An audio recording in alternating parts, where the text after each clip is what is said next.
Good Monday. This is Jay Brew, co-chairman of Seafried and Brew.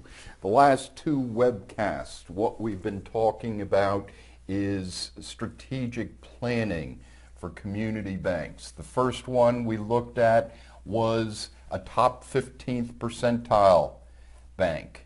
The second one was a bank that I think strategically could change very rapidly into a top 15th percentile. But now what we're going to do is that we're going to look at the national average community bank. And when we look at that from past webcasts, you know that I've been saying that the performance on a national average basis for community banks has really not come up to the standards that I think is necessary to move into the future. Because when we look at the averages, of course, average risk around 47.5, average performance about 47.9. So on an overall basis, once again, in the 55th percentile for ROA, which equates to 0.84. And then when we look at ROE in the 59th percentile, which equates to an 8.24%. Once again, doing better than over the past couple of years, picking up performance, but I still don't think we're at the kind of performance that we want to see from the average bank in the United States. So how do we change this performance around? Using the same metrics that we've talked about previously, we want to look at a margin that's in the 53rd percentile. And what we need to do is to get those margins up. Well, how are we going to do that? It comes back to, once again, cash type deposits, the checking, the savings, the now. And what we want to look at, of course, is a positive trend moving upward over this period of time, but still only getting up to around 64% in terms of these deposits. So going out into the future, strategically what these banks need to put into place is to get those cash type deposits up to 70%, maybe even as high as 75%. Once again, this is not overnight, but strategic planning wise, like we do at Seafried and Brew, we talk about how do we get there, say, over the next 3 years. Because it's not only in the current environment where we're getting our cost of funds down to about 6.4%, but it's also from the standpoint of interest rates moving up at some standpoint that it'll also slow the rise in those cost of interest-bearing deposits going upward. And that's key to think of from a risk standpoint, asset liability standpoint, and earnings standpoint.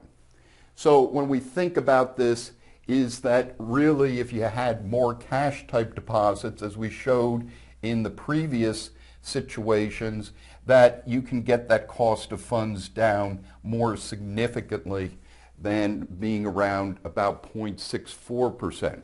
You should be able to get that down to 0.2 or 0.3% and think how that would help the overall net interest margin to become higher performing.